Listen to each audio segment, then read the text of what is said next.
Welcome back to the podcast. Today I'm joined in studio with a very wonderful guest, Zoe Goodhardt. How are you? Great. How are you? Very well. It's good to have you here. Nice to be here. Yeah. Tell us about your morning. What's been going on for you? So this morning I met a friend of mine at Spin. Yep.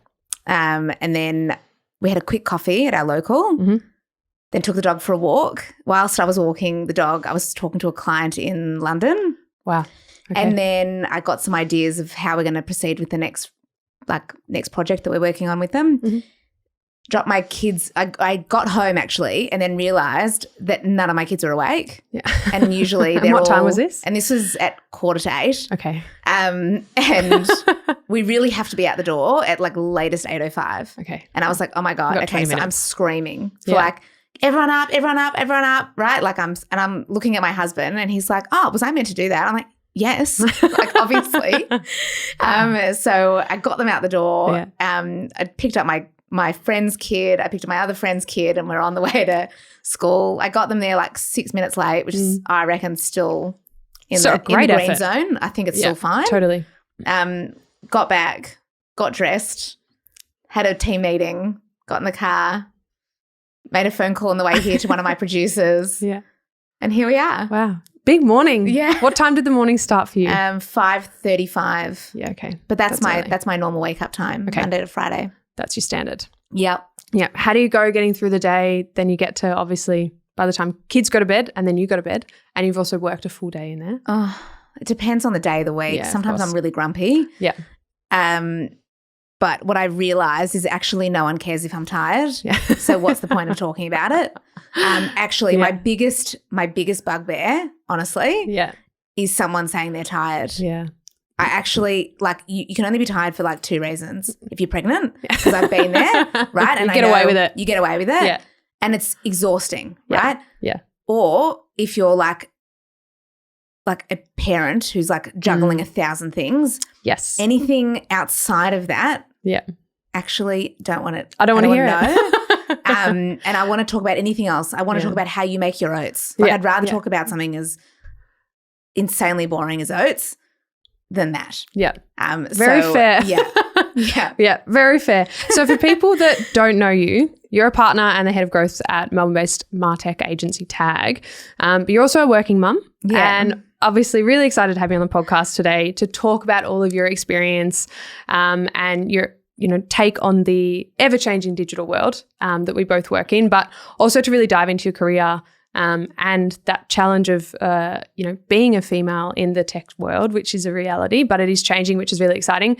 And also all of that whilst juggling motherhood. I think you've got a really inspiring story, and I think, for someone like you that has really excelled in their career and paving a path for younger women to visualize themselves and see opportunities that are really out there. So really excited to have you here. For people that, haven't heard of you before, what do you do? Could you kind of share a bit about your experience? Sure. And just so you know, I'm blushing. That's so kind. Okay, so my day and my job is quite flexible. On paper, my remit is bringing in new clients into our business. Cool. I do that by speaking to new businesses, networking, getting referrals, warm introductions, things like that. Yep. But then once I do that, my job is to therefore then figure out whether or not we can actually do the work, do it really well. Yes. And then how to do it. And so then I bring in the right people in our team who are really skilled. And then we get on a call or we have a meeting and we say, okay, this is the client. This is what I think we can achieve. Do you agree? What tech should we use for it? What marketing approach should we take? Yeah. So to give you an example of the call I was doing this morning, we've been doing a piece of work for a foundation in the UK, and we pitched for the work. We were up against a New York-based agency, a London-based agency, and us. Wow. So when we won it, it's a 4-month engagement, and we had to essentially repurpose content and make it relevant content for today's times. Yep. Okay. But now the engagement is finished, and now we've got to figure out what does the next part of the engagement look like? Yep. what has worked, what hasn't worked. And he wants to make it that like the foundation wants to focus on having a New York audience. He wants to ensure that like New Yorkers are listening to it. So after a phone call with the producer that's been working with me on the project this morning, what we came to, and hopefully he'll agree, is that we'll do things in twofold. We'll keep doing the reproduction of existing content. Yep. 1. 2, we'll create a podcast actually in New York that is around the subject matter of this business, of this foundation. And 3, go to the streets and get people to give their questions to ensure that the podcast is getting like relevant and useful questions to like keep the momentum and keep it current. But like that's like in some cases that is an extraordinary part of my day. In some cases that is literally my everyday. Yeah. Apart from that, actually, we do a lot of recruit. Like our business is growing. Yep. We're 10 years old, and now we're sitting about 41 people, I think. Wow. Huge. I feel like every week we're interviewing new candidates for a different new role, which is super exciting. So part of my role is, looking for new people, looking for new talent, making sure that I'm meeting the right people, because often I'm the one going to events. So I've always got an eye out for like potential new hires. Yep. And who I can potentially grab from somewhere else. Yeah. And attract and motivate. And I'm like, have you considered? Yeah. Have you considered this? Yeah. Yeah. Look at this shiny new agency that you've never heard of. Yeah. So cool. That's that's my job in a nutshell. Yeah. Yeah. Awesome. Where are you seeing, just on the hiring recruitment part, where are you seeing the most growth for you guys at the moment? Is there a particular area? Yeah. Our biggest growth area for us is actually in CRM space. Cool. So across like the products like Klaviyo, Yotpo, Braze, MailChimp still. Yeah. They had quite a big resurgence in the market about a year ago when they were bought out by Intuit. So they're trying to get back into the Australian market. So like that's been really interesting. So we're working across all of those platforms. Yep. And therefore have to invest in like the right implementers who understand the platform. Yep. The right designers who understand how to design for email marketing specifically. Yep. And copywriters. Yeah. So it's like, and then there's QA to make sure that it's working. Often people think that you sent an email and then it lands in someone's inbox. Yeah. Like, wouldn't that be nice? Yeah. Unfortunately, it doesn't work like that. Yeah, of course. So we have to make sure that it's all correctly set up in the back end properly so people actually receive it and they can open it.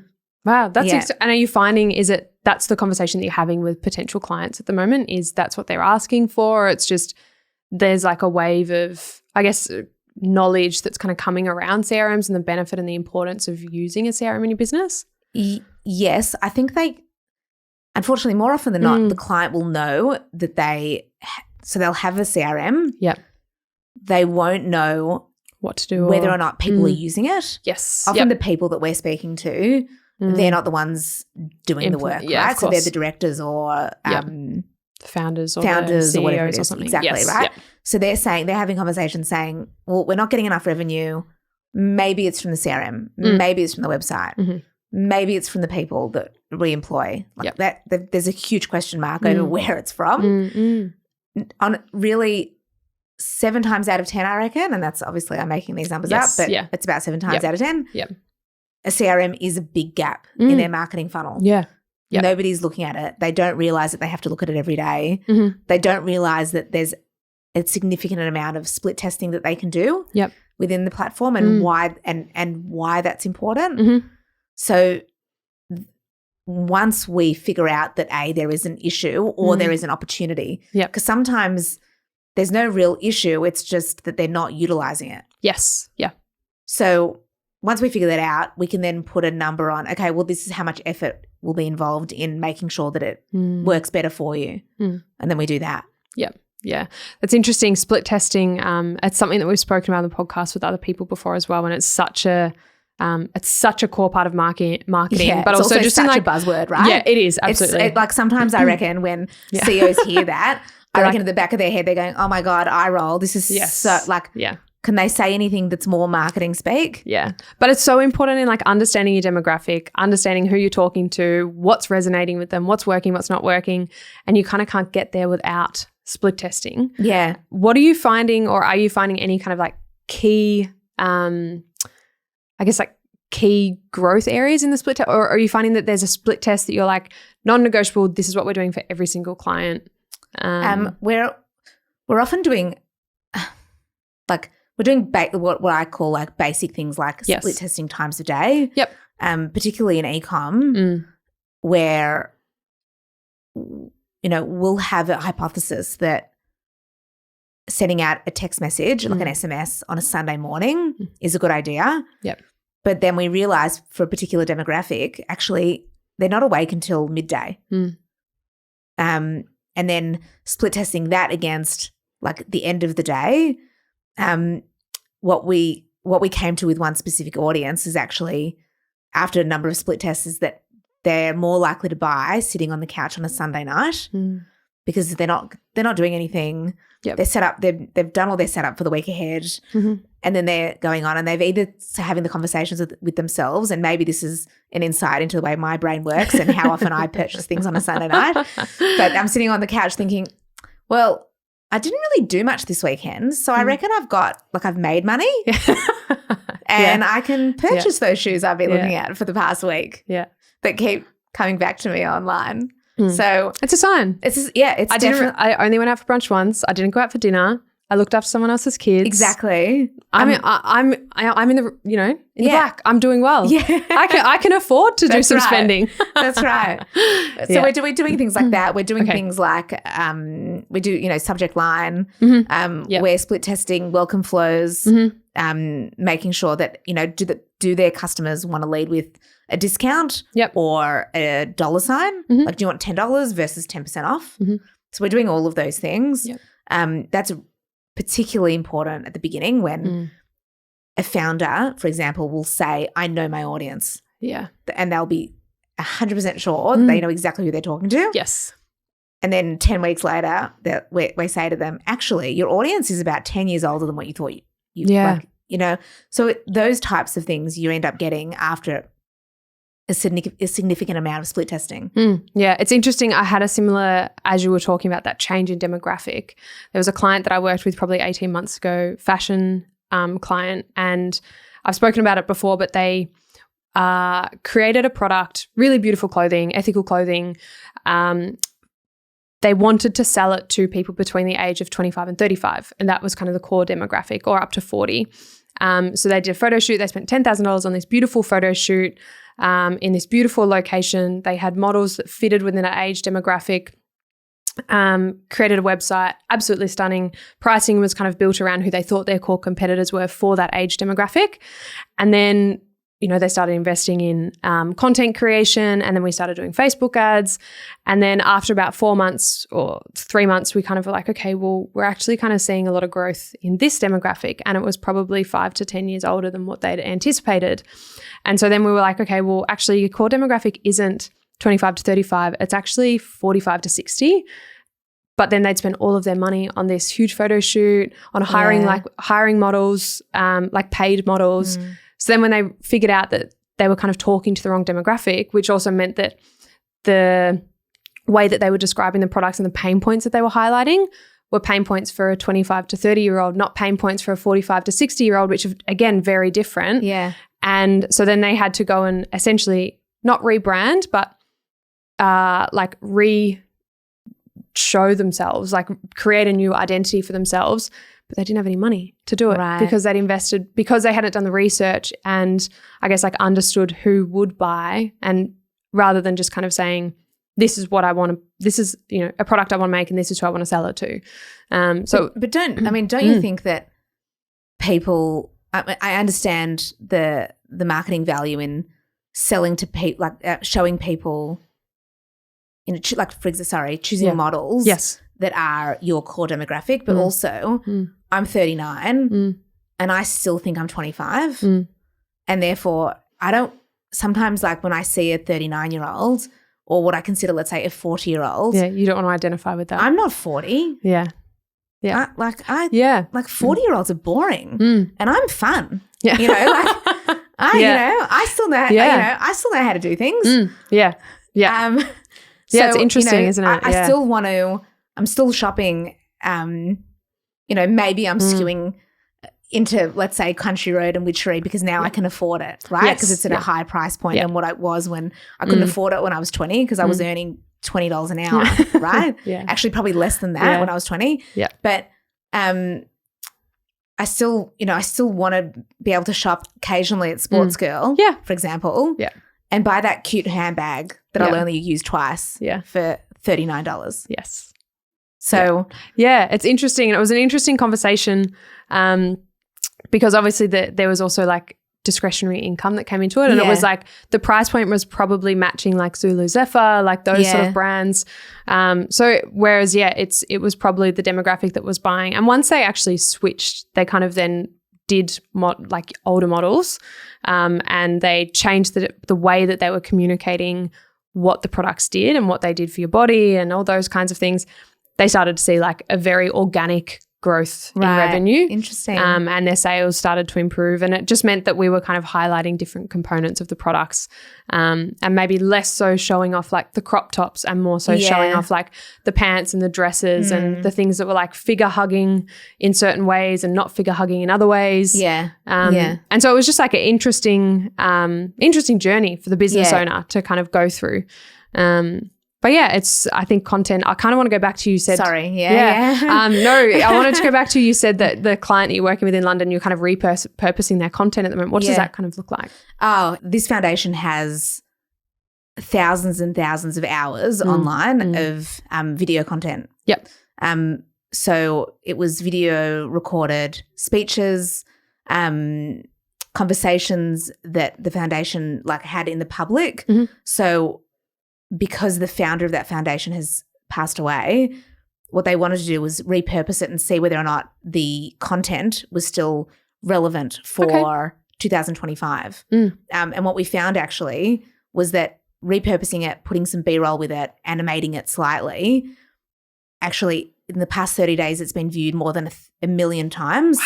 And interesting. Cool. And 32% of the content, interestingly, we are putting ad spend behind it, but only 32% of that has actually been is actually due to the ads. Yeah. So majority of the content is Wow.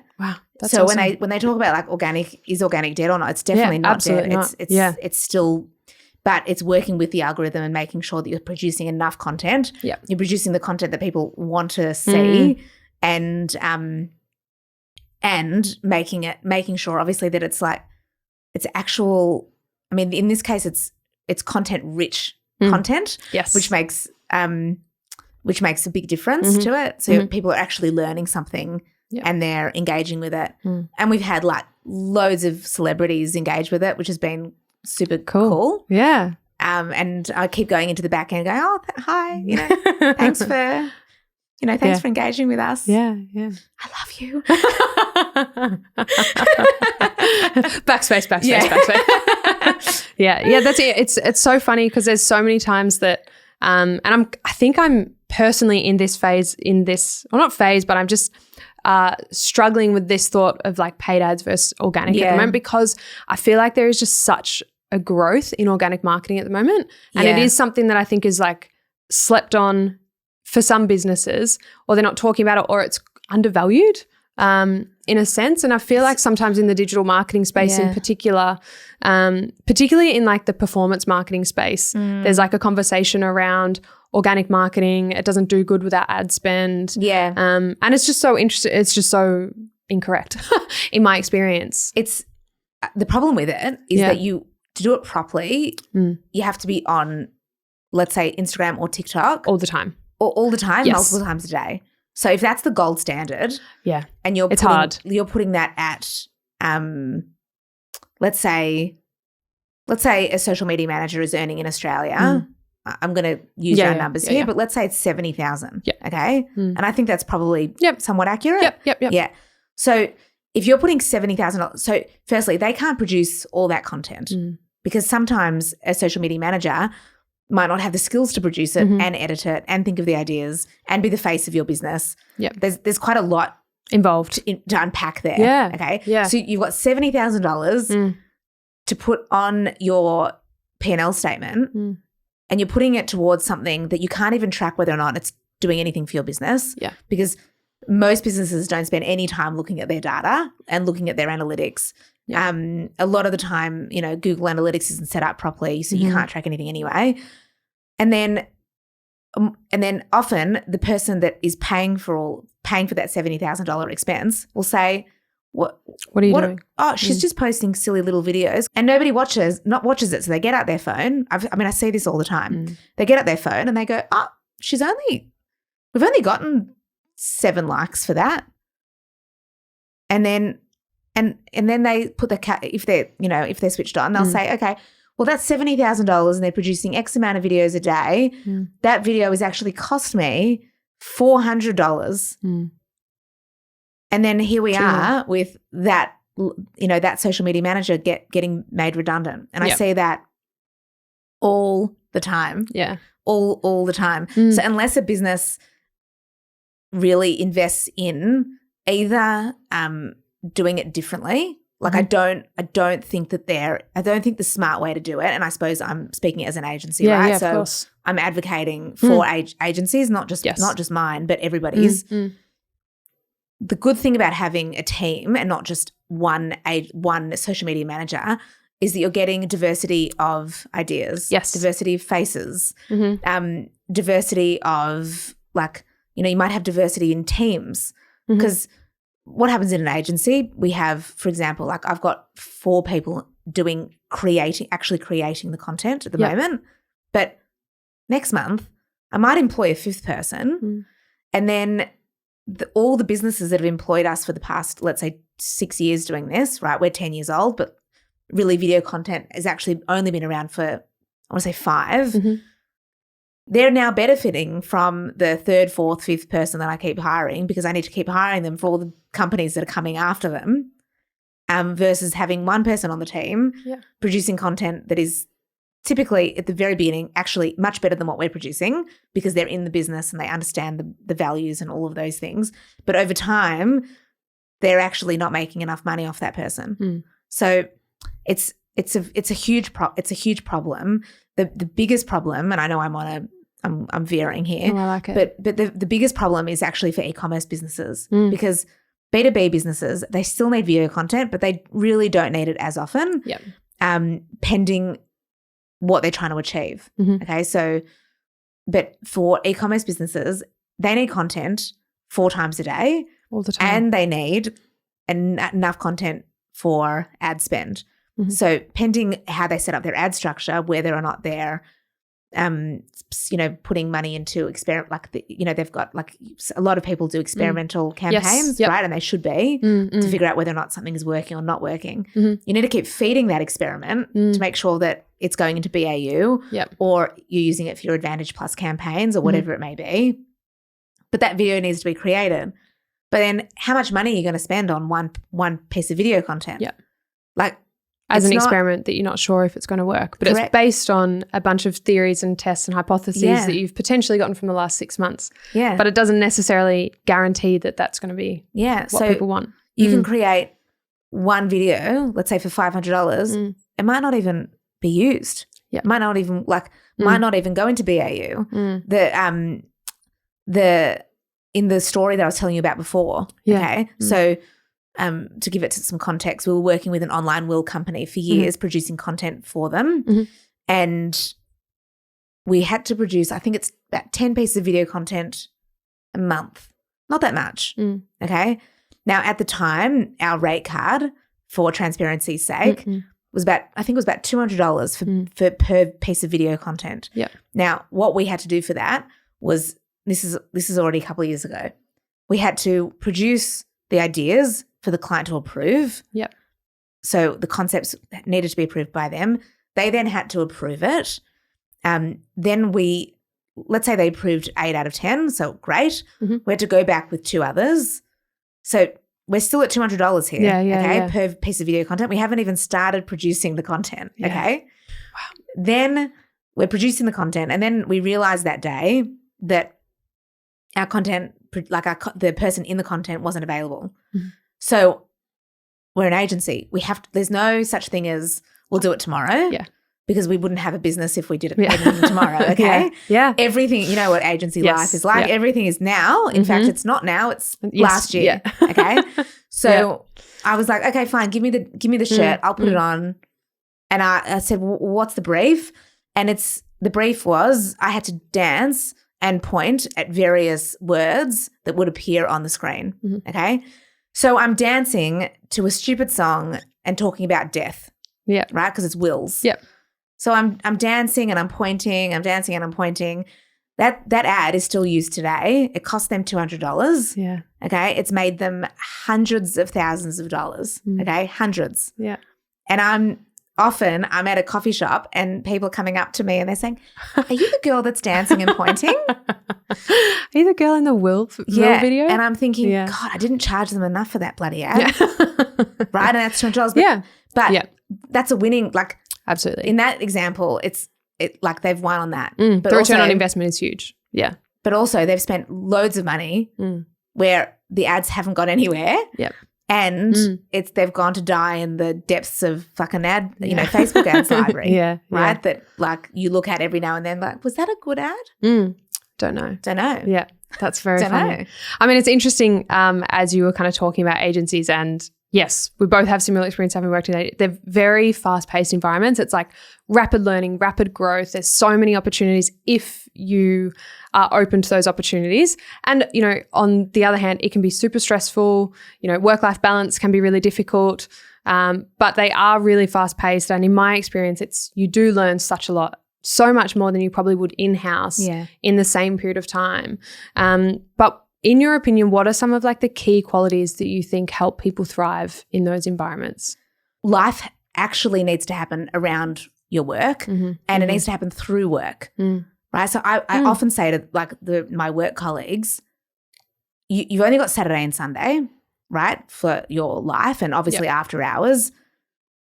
Use it doing things that you enjoy that will like fill your bucket. Now, if you can multitask and do your work at the hairdresser, go and do it. Yeah. Right? Absolutely. I'm doing absolutely. it. Yeah. I'm doing it. Yeah. Go and do it. Right? But conversely, don't talk to me about work-life balance. Yeah. Okay? Because I'm giving you the flexibility to have your appointments, get your nails done, like all the things that I know are important to people because they're important to me. Yes. Yeah. Yep. But if we have a deadline and you're also talking to me about your vet appointment, I'm going to completely lose my marbles, okay? We want to work with people and we want to work with clients. It's actually not just about the employee and the agency. It's a three-way relationship. Absolutely. And we need investment from everybody to make sure that happens. Like I don't want to be beholden to a client that says, I need something yesterday if we've been hassling them for 3 months on one line item that they can't give us, and then they say, oh, do it now. Yeah. And I'm like, no. That's not how it works either. Also, like, this is what communication looks like. Tell me you're not going to be able to do it for 3 months, and then I'll make sure that we resource that accordingly, right? Yes. And then with our employees, we want to give them every opportunity possible. They're going to have to want those opportunities.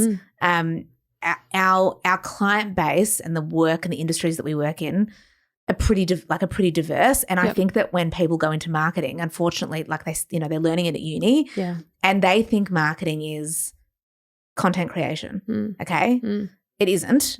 Okay, it's one aspect of it, but it's not just content creation. And every industry needs marketing. So we do a lot in property, for example. Now, I find property really interesting. Okay.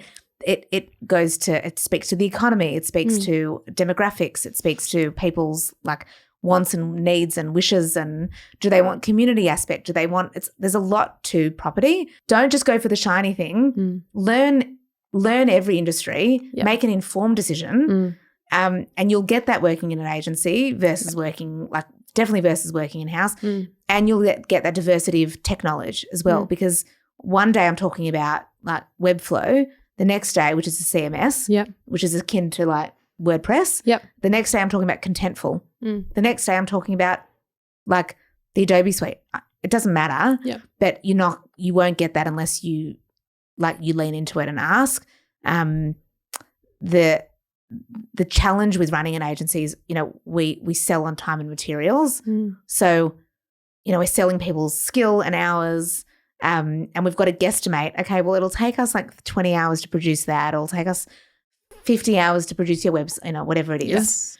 And we're doing that we're doing that with the knowledge that sometimes people that work on the team are doing it for the first time because they're a grad, right? So we're putting them on a project to learn. It's my first time working in an agency, so I am biased. Like I've never, when I came into Tag, I had only ever worked in other types of businesses. Like I was working at Channel 7 and then I was working at in a private school doing their marketing.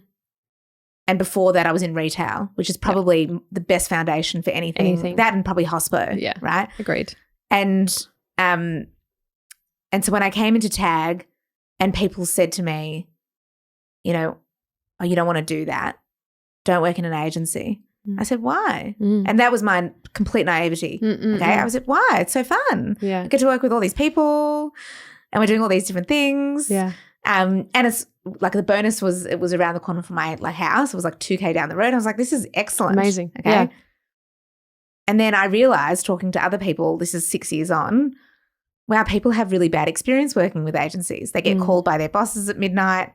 Like we don't do that sort of shit. Yeah. Like we wouldn't retain staff like that. Yes. So we're not, I know I sound militant. We're not doing crazy stuff like that. Yeah.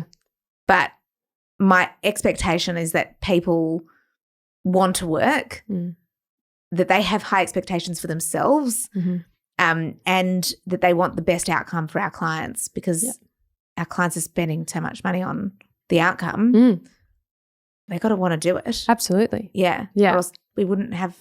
You wouldn't have a job. Yeah. I think the way that maybe work-life balance has, what am I trying to say? I feel like when I first started in agencies, I've been in agencies for about 10 years now. And when I first started, it was that, but not necessarily from my bosses. It was from clients. I think it was around the time when people were like, okay, what is digital marketing? We're kind of figuring it out. We don't really know what it is. It's on all the time. Are there boundaries? Yeah. And I was definitely of the belief that I was like, I kind of went into it with zero experience. I'd done a marketing degree, but as you know, like a marketing degree doesn't teach you anything about marketing, particularly once you're actually in the job. So I kind of went into it and I had zero experience. I didn't know what Shopify was. MailChimp, never heard of it. I kind of knew what Facebook ads were, but I knew what they were. Like that was it. I'd never seen the back end of Facebook Ads Manager or anything like that. And so it was definitely like, I want to learn as much as I can. I don't mind, I was getting paid peanuts, but like whatever, I don't mind because it was like, I'm learning, I'm trying to figure it all out. But it was interesting, the phone calls, I have this very vivid memory of being in the supermarket at about 7:30 at night and had a client call, and I'd sent them some Facebook ads to review. We had an upcoming sale. They didn't understand that I'd sent it to them for them to view in their Facebook, in their own Facebook feed. Yeah. And so then they thought the ads went live. And so the phone call wasn't, cool, the ads look good. The phone call was like, what have you done? The sale doesn't go live for another 48 hours. And I was like, girl, they're not live. Just chill. It's just a preview. And she's like, they're in my Facebook feed. And it was and I just remember how old would I have been?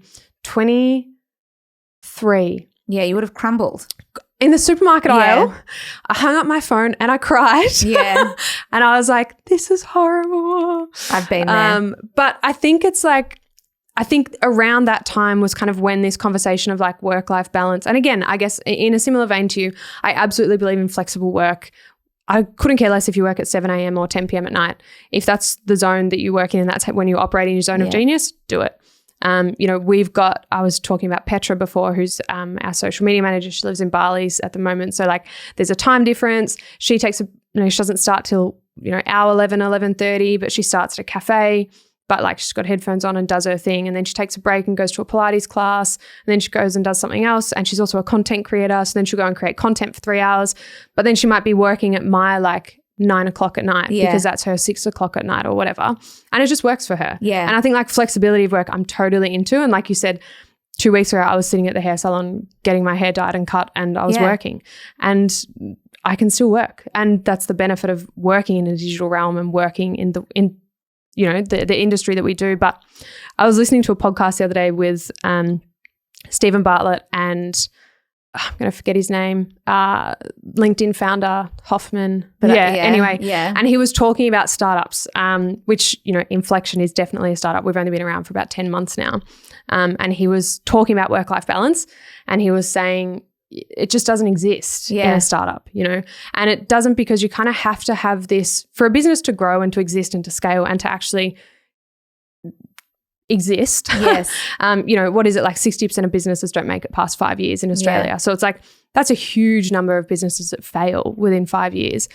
And so I would probably argue that like a startup is probably up until that point, because that's when you're kind of figuring out what your core product is, what you're servicing, who your demographic is. Are you making a profit? You might not be for a little while. Yeah. So, but it's like, I do think that you just kind of, if you want and believe in the vision of something, whether that be your own business, whether that be a business that you're working for, whether it be that you believe in, I can see myself doing X job in 2 or 3 years, you can't just kind of like snap your fingers and get that knowledge. You have to do the work to get the knowledge. And quite often the biggest learnings come from opportunities that you don't want to do, or like sticky situations or tough situations. I know like my biggest learnings have definitely not been when I've been, cruisy and like, yeah, cool, I can make this, I can do this.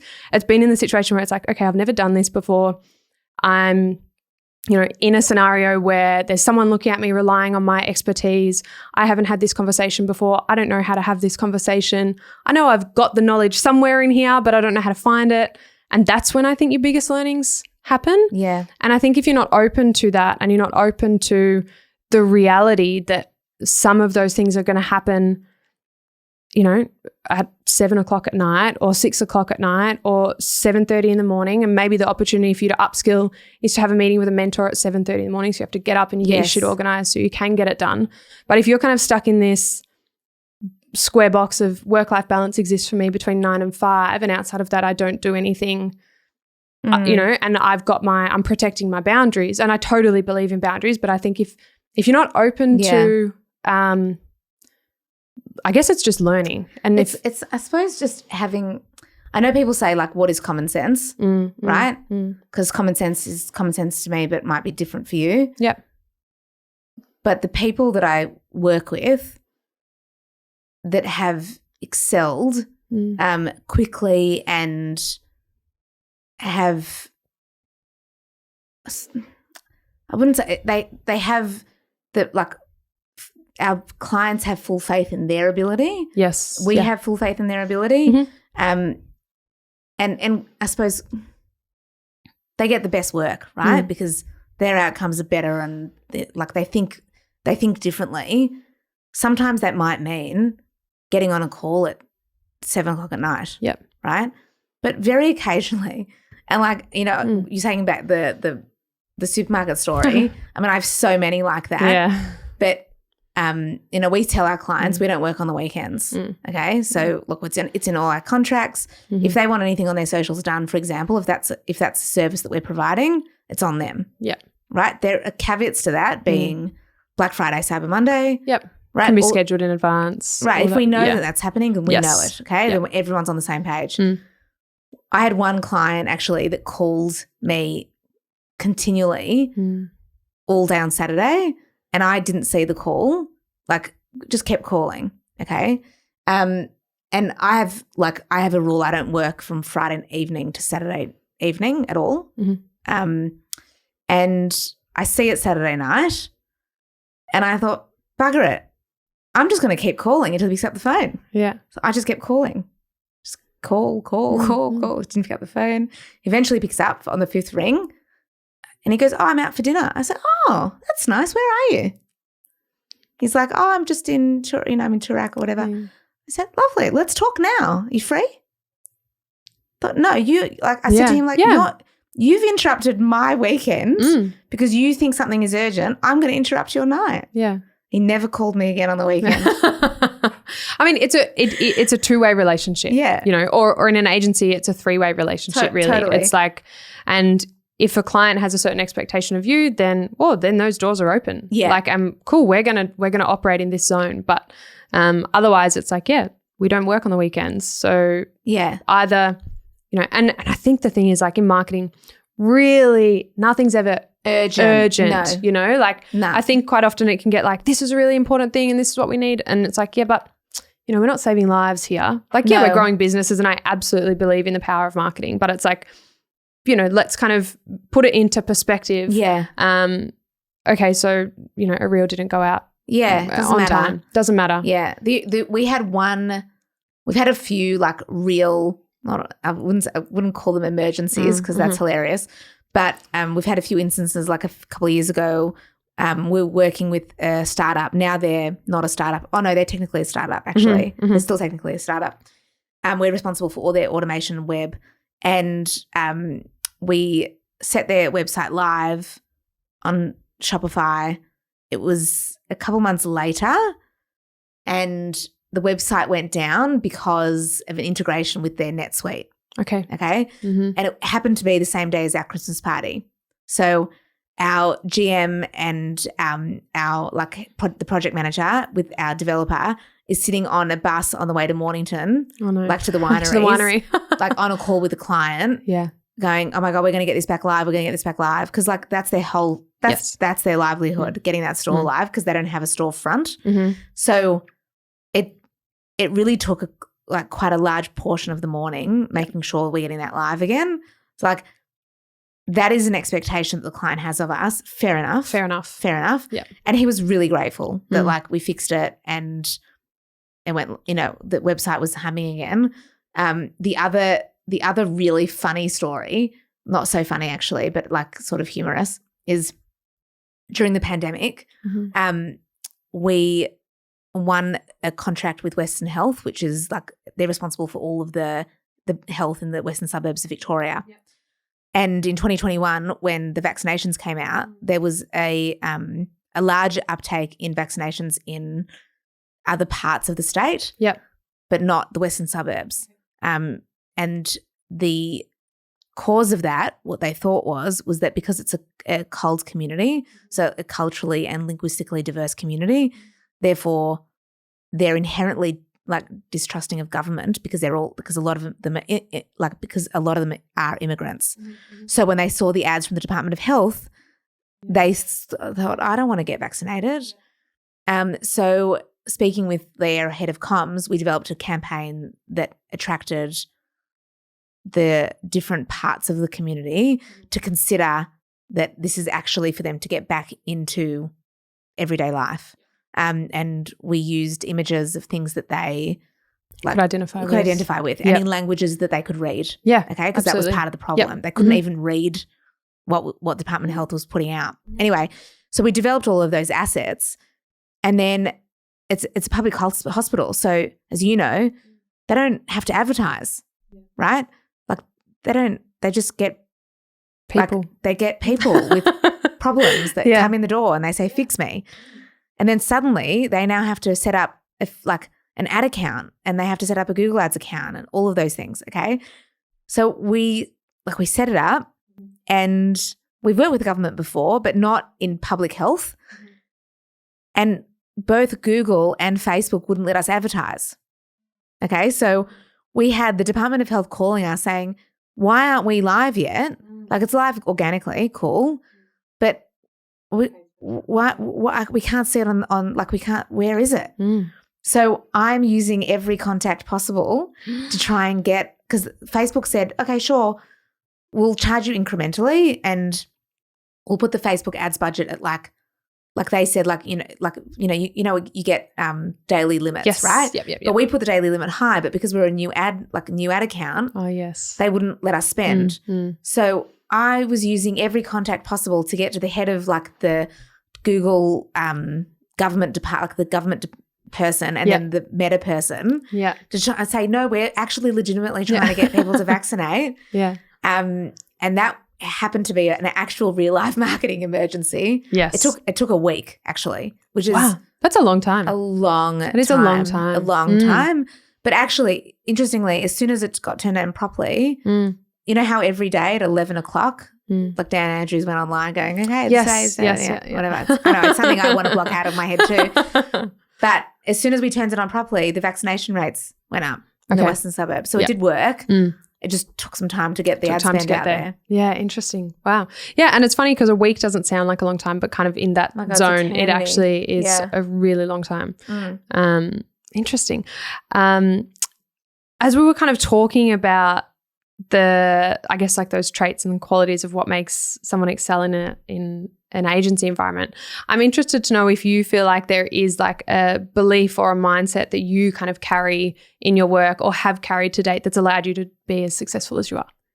Definitely. It's called bulldozing. Yeah. I mean, I'd never take no for an answer. The answer is always maybe, even if I hear no.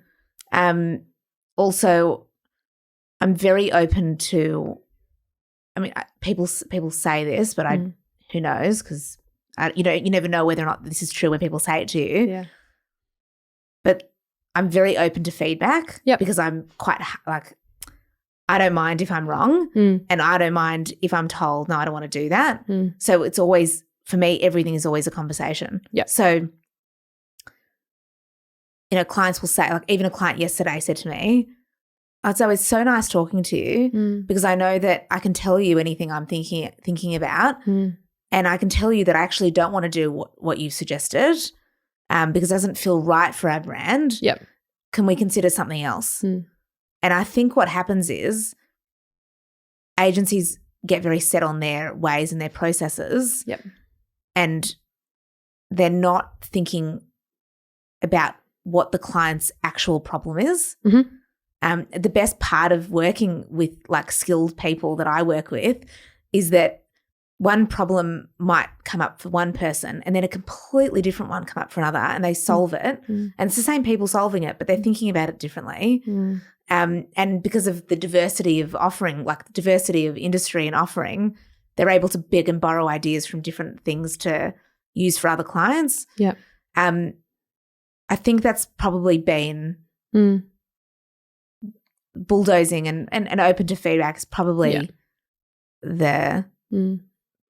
some of the key things that have set me apart. But also, unfortunately, as you alluded to at the very beginning, there's not many of me where I am right now. There's a lot of women in marketing.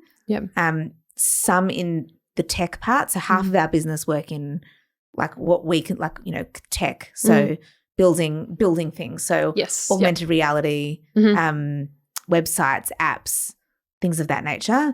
And then half of the team are in marketing. And I would say automation, I don't know whether or not a tech person would say it's strictly tech or a marketer would say it's marketing.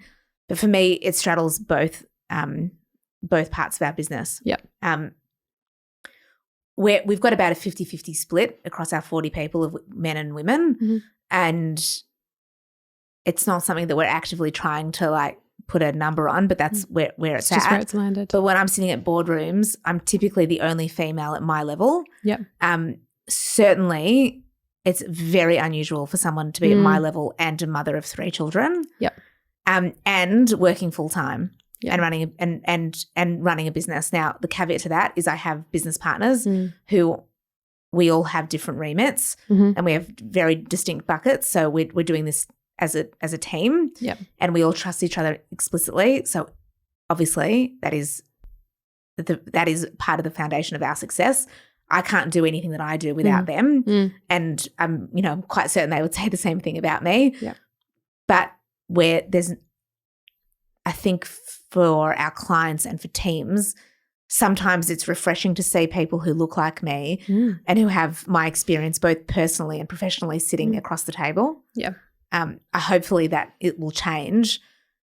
But unless people offer that real flexibility of work and not the bullshit kind that talks about the vet and the physio appointment, but real flexibility with like, school drop-off for a public school is 9 o'clock. That's crazy. That's what time work starts. Correct. Yeah. Right? So unless businesses are offering, sure, like come to work at 9:30 or 9:45 whenever you get there from wherever you live. And if you need to go and pick up your kid, because we understand that like people, they might not want to engage a nanny to pick up their children. It might not be part of their family plan. Right? Nannies are also really expensive. Like when I was nannying, I was charging people $11 an hour. Now, a nanny is about 25 to 30, pending the level of experience. Okay. So that's in your after-tax income. So unless you've got grandparents, of course, or a really tight group, like a tight group of friends that are happy to help you. It's you need to offer that flexibility.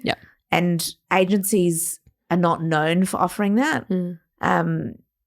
We're quite proud of like our open mind, what other people would call open-mindedness, I call common sense. And hopefully we'll attract those people. And like, yesterday I got a LinkedIn message from someone where we're hiring for a number of roles at the moment. And she said, I'm just not sure that you're open to part-time work. And I said, absolutely. Like, sure. Because I'm thinking a part-time parent is going to work way more efficiently than a full-time person in a lot of cases. Now, obviously, I'm being a generalization. It's a generalization and a little bit facetious. But definitely, please apply. Let's have a conversation. In fact, here's my number. Call me now. Absolutely.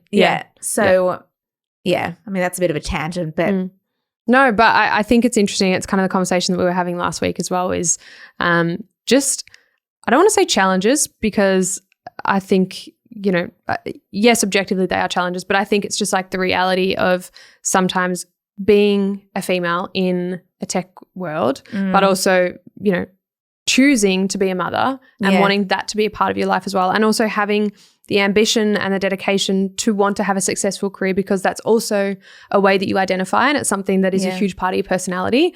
And I think, it is something that I'm starting to see more of, and kind of the reason that, you're here today and the reason we're doing this podcast is like I want to really create a platform where women in similar positions can share the way that they've gotten to where they've got to, and just kind of I think it helps when we can visualize someone else doing something that we want to do.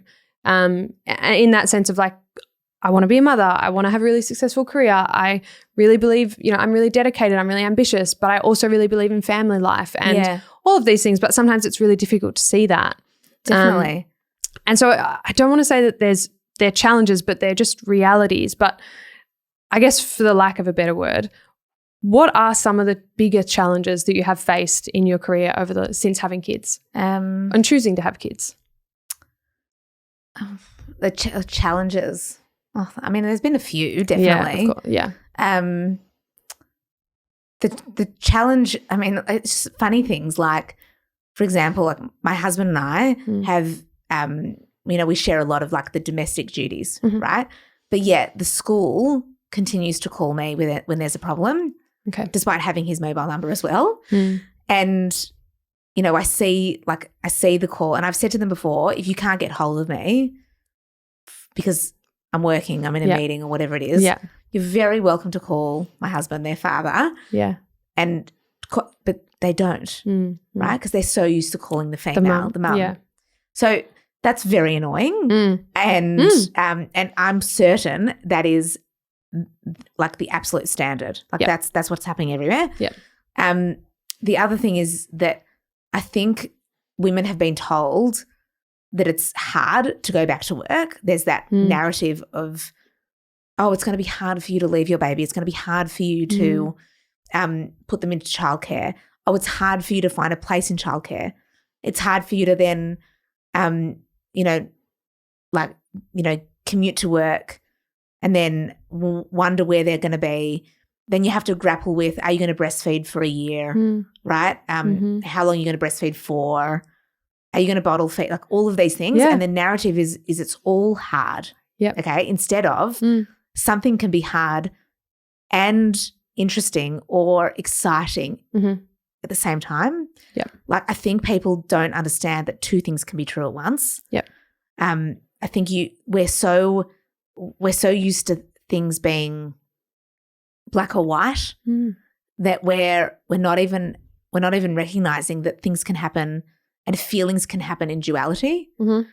So, you know, I can be really happy in my day-to-day and I have made a choice to like enter this business, be a business owner, spend a significant part of my life and my brain power, but also think, oh, I probably should have gone to that school event, but I've chosen not to because I'm weighing up. Like I've only got X amount of hours in a day. Absolutely.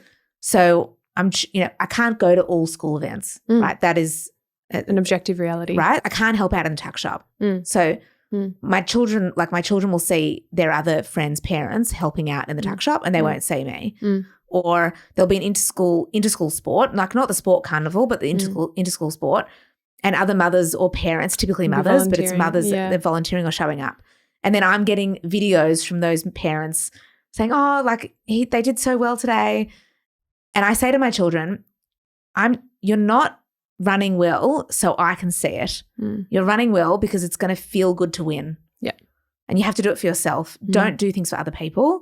And I've said that to them 1,001 times for them and for them to have that outlook and perspective on life, but also basically for me selfishly because I honestly sometimes I feel bad. I'm like, shit, I really should have been there. Yeah, of course. But I have 40 people speaking to me at once. I've got 60 plus clients calling me at the one time. Yeah. I can't be everywhere at once. So occasionally when I remember I send a grandparent or I send, you know, my husband is able to go or whatever it is. But like those things are a constant challenge, but they're a choice as well. Absolutely. And I wish that when, particularly for new parents, that the narrative around things like people will tell you, think, oh, it's so hard. Everything is so hard. Yeah.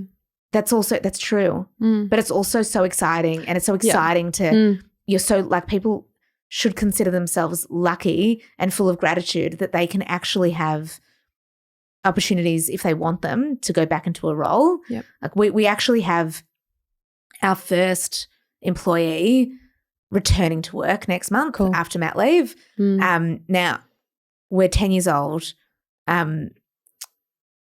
We typically attract a younger demographic because we are in like marketing and tech. Yep. And so besides from myself, my business partners, and one other person in our team from Sydney who actually works from home full time, who's a parent, we don't have the majority of our staff aren't parents yet. So she's returning to work and we said to her, what do you want that to look like? Yeah. Just open it as a conversation. Tell us, like, I know what I would have wanted, which I didn't get to have because I wasn't working at TAG at the time.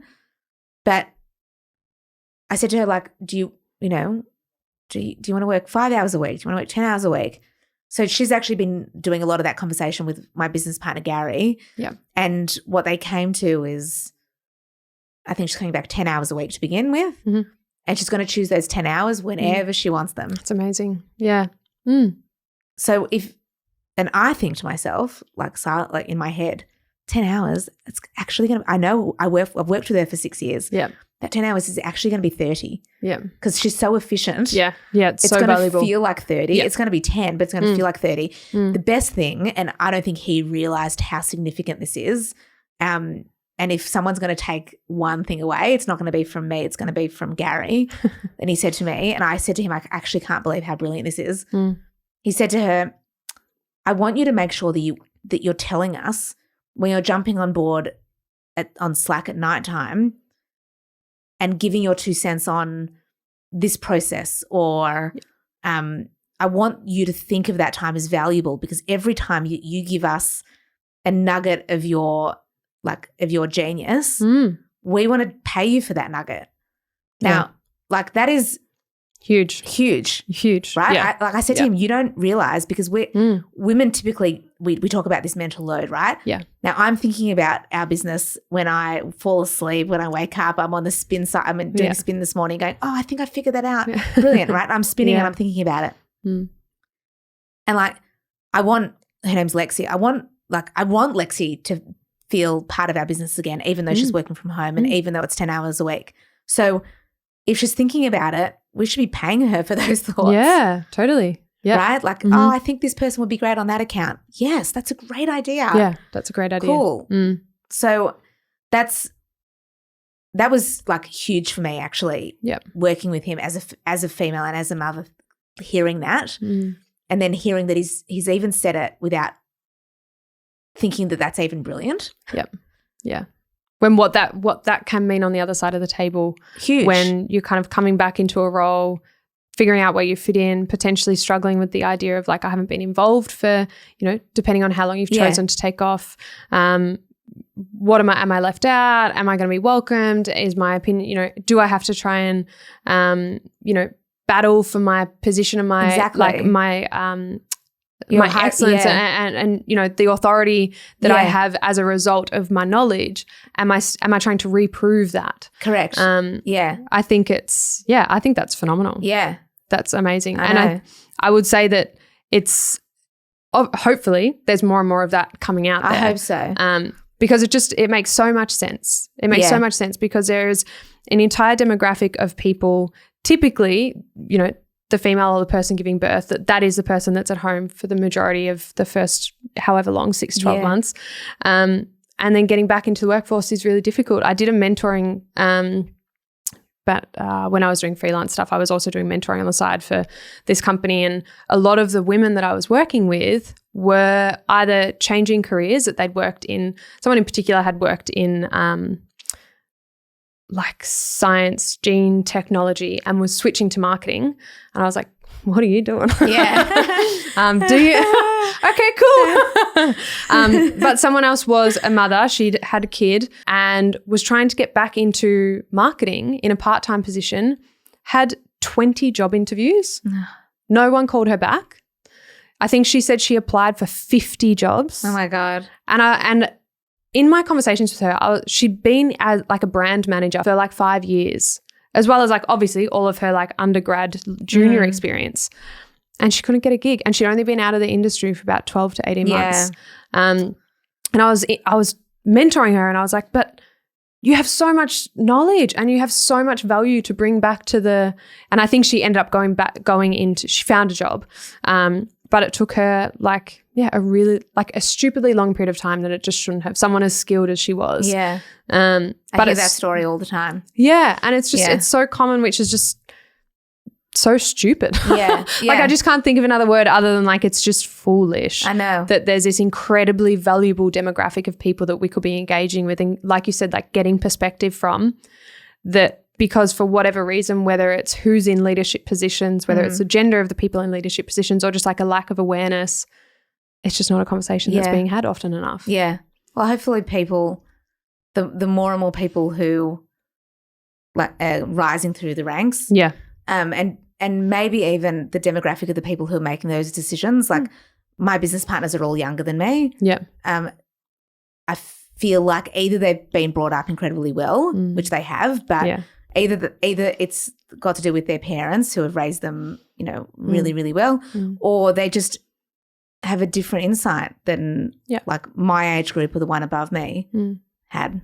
I don't know, but it's hopefully we'll see that change. Yeah, absolutely. And I liked your bulldozer as your strategy. I think it's mine was always don't ask for permission, ask for forgiveness. Yes, because I was a big believer in that. I was always like, just give it a go. And like, what the worst that's going to happen is someone goes, I don't like it. Yeah. Why did you do that?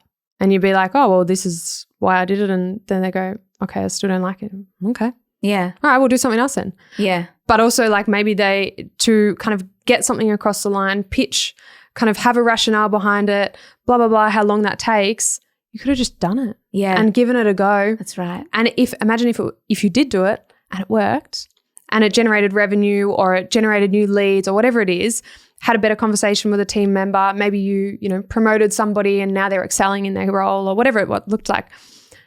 You've kind of saved somebody else a whole chunk of conversation and time and like mental load thinking about, is this the right decision? Do we need to engage other people in this conversation? Just give it a go. Yeah. And it's kind of that like fail fast. They're kind of my two things is like, don't ask for permission, just go for it. If it's wrong, then cool, you've learned something. And fail fast, yes. which is like so important in business, so important in the startup space, which is obviously where we are right now.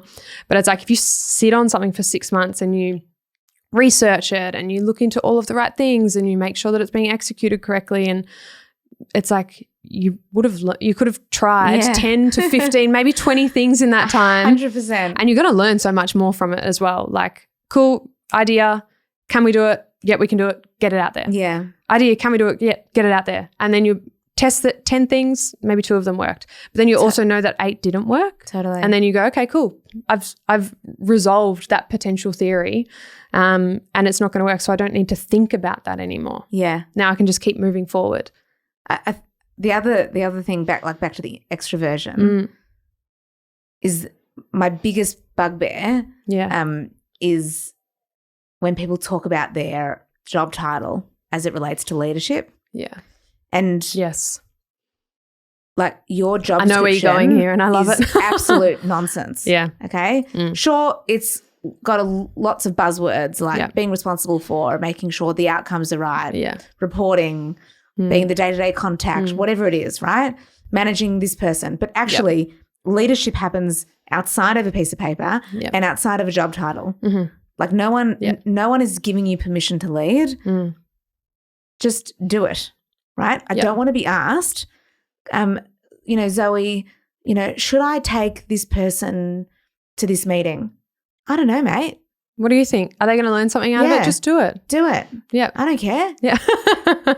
Do you think that's a good idea? Yes. Yeah. Right. Like I don't want, so it's all of those like behaviors that we, I try to embed in the team like from the beginning. Like I'm giving you this piece of paper because contractually I'm obligated to give you a JD and I know I have to, but I'd like you to largely ignore it. Yeah. And do what is needed. Whatever you think we're going to like however we're going to excel. And, apart from the fact that as an organization we have, really like, we have good business acumen, right? Yeah. And our networks are good and we've good outcomes, things like that. But I think the reason why we're growing as an organization is because we're embedding really good behaviors in our team and we're telling them ignore us. I like working with people who are a little bit stubborn, a little bit, like extroverted. I suppose I'm sort of naturally attracted to people who are somewhat like me, I suppose. Everyone's a little bit, what's the word? Like kind of like bias. Like they have a bias, but also what's that word? I'm trying to think of what that word is. Predispositioned,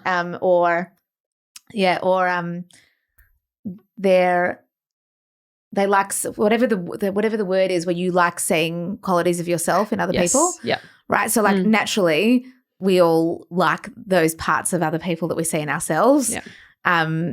But I think and we, there's not a whole business of like mini Zoes running around by any stretch of the imagination. And no one would want that anyway, right? Yep. But those types of qualities, like all of us, we say to people like, I don't ask permission to even do the smallest of behaviors, like, buying milk. Like, take my credit card. It's always lying there. Yeah. I trust you. I know you're not going to buy the Chanel handbag that you've been like eyeing. Just go and do it. Yeah. That's my. Yeah. Yeah, I think it's interesting as you were talking about job descriptions, because I have a similar thought about job titles that I just I don't really believe in them. Yes. In the sense, and I don't mean that in the way of like they're irrelevant and it's discounting the merit and the knowledge that people have that have got them to a certain position. I just mean in a similar vein to what you said, I think to lock yourself into a job title and you're like, oh, well, I'm a digital marketing strategist. I only do X. This is what I do. But there's all of these, going back to those opportunities and like with the ways that you can grow in an agency, It's like, okay, cool. Well, as a digital marketing strategist, I don't do discovery calls, or I don't do sales calls, or I don't have manager in my title, so I don't manage people. Yeah. Or I'm not a lead, so I can't lead people. And I can't lead people until I get a 10K pay rise and I've blah, blah, blah, blah, blah. Yeah. And you've announced it to the rest of the company. And it's like, well, no, actually, if you want to lead people, it's probably good to get a better understanding of how this side of the business operates, which is our sales team. So go and spend a day over there and don't ask me. Yeah. Don't come up to me like, oh, hey, I'm really interested in progression and development. Do you mind if I go and sit in on a couple of sales calls? Just do it, man. Yeah. I don't care. Great, because then you're probably going to come back to this team and be like, oh, so the sales team talks about this in the conversations. This is a really good thread that we can bring into our current like strategic conversations that we're having with our clients once they are on board. And then you can kind of go and you can mentor other people that are coming up through the ranks, and you're going to see it anyway. As a leader of a company, you see what people are doing. You don't necessarily need to be told. No, that's right. Because you can see how— you can feel it. You can feel it. You can feel it, yeah. You really, really can. And I think the job title, job description thing, it's just something that I think people can get they can hooked up on. I agree, except for the fact that, and I agree with you, but in my experience with my job title, coming into our business as an employee and now being one of the business owners, I think this is because I'm female, and I can't think of any other reason why it's not.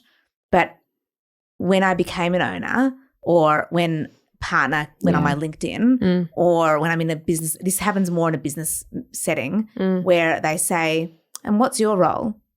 And I say, oh, I'm one of the owners. And they always say, oh, okay. It's never like, oh, that makes sense, right? Yeah. It's always surprise. That is, for the record, never happened to the people that to the founders of the business. No one's ever shocked that they own a business, right? So, and then once they get over the shock, then they're happy to negotiate, right? Then they're like, oh, okay, well now that I know I'm speaking to the owner, let's negotiate on that contract. Yeah. But until that point, until I've said who I am, it's annoying. Because it's a reality. But that's, they want to see that on there. They want to know. Like I've heard people say, I'm negotiating. I can hear it. Like I'm negotiating with the owner. Yeah.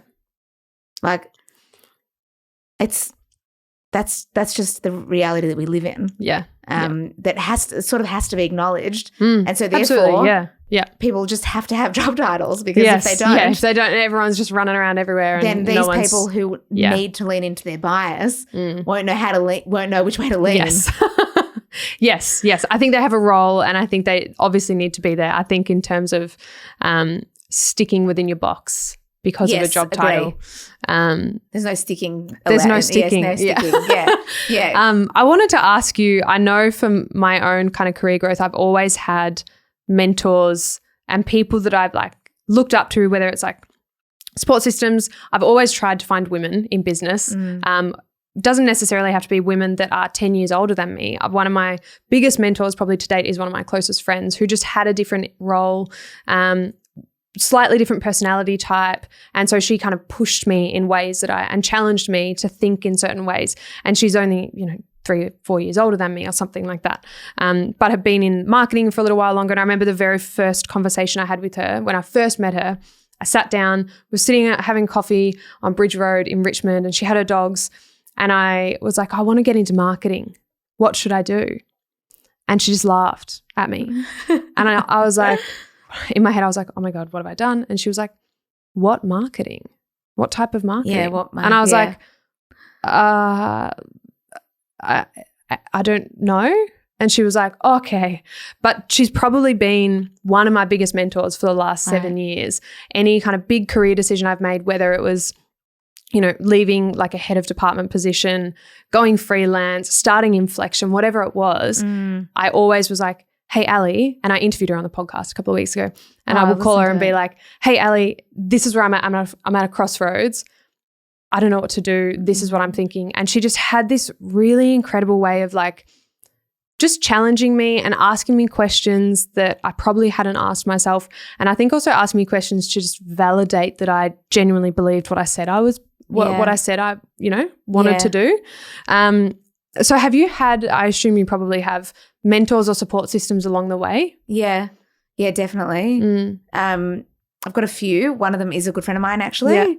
Yeah. She is she's had roles in management consulting. She's at a big retailer now. I often call her when I want to sense check something. Mm-hmm, mm-hmm. She does the same thing with me occasionally, so it's quite good. And we know this, when I call her and I say, hey, my name's Ellie. I'm like, hey, Ellie, I've got this problem. Help me. She knows that we're not talking about our kids or our husbands or our family lives or whatever it is. We're talking about business and it's a 3-minute conversation. I just need to get to the answer and then I hang up the phone. So she's been really useful. I've got another mentor that I've had for years. Mm-hmm. He's in quite a prominent position at another retailer in Australia. Mm-hmm. And he's been my biggest advocate.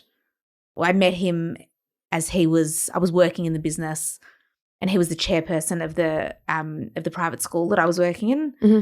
And we've remained really close friends, and he's been an excellent mentor for me. Mm-hmm.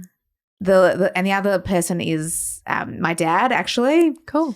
He's 78 and he's still working every day.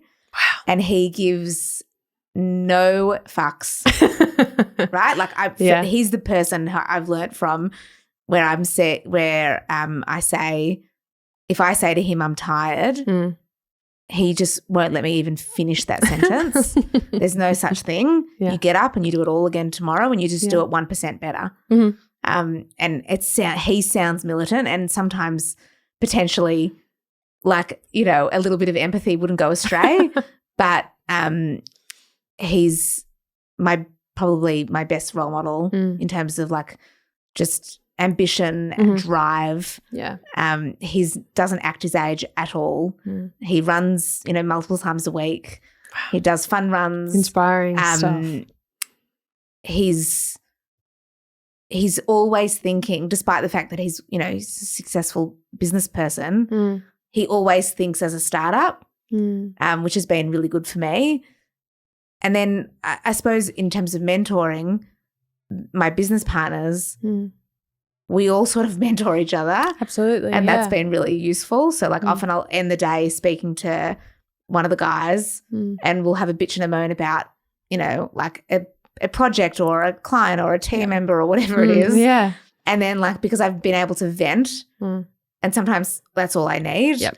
And my husband doesn't want to hear about it every 2 seconds because he's also got all his own stuff going on. He's no. Yeah. So that makes my world go round. Yeah. Yeah, for sure. I feel like I could just keep talking to you for hours. Yeah. But thank you. I do have one last question for you, which is more of just if you could automate one, obviously as a working mum, your mornings are a whirlwind, 5:30 to 9:30. If you could automate one part of your morning routine, what would it be? Okay, so I've nearly automated it. Okay. All right? It's school lunches. Okay. And I hate doing it. Yeah. And so my eldest does his own. He's Amazing. 13. Yeah. My 11-year-old, I've nearly got him to agree to do his and my daughter's, who's 7. Yeah. And once I nail that, and he does it every day, so 5 days a week, and he sometimes does it 2 or 3 days a week. Once I've got that nailed, my mornings will be so much better. It's automate it through outsourcing it. Yeah, outsourcing. I'm delegating. I'm doing my best agency life, and I'm delegating that shit. And I'm like, you do it. Yeah, that's annoying. Yeah, that's fair enough. Are annoying. Yeah, that's fair enough. If anyone wants to get in contact with you, obviously we'll put links in the show notes. What's the best way for people to reach you? They can reach me on LinkedIn. Yep. My inbox is full live and humming. So Zoe Goodhardt on LinkedIn. Or they can get in touch with us via our website. Yep. So we'll put all that in the show notes too. That's fine. You can find me on TikTok even. Like, find me everywhere, in fact.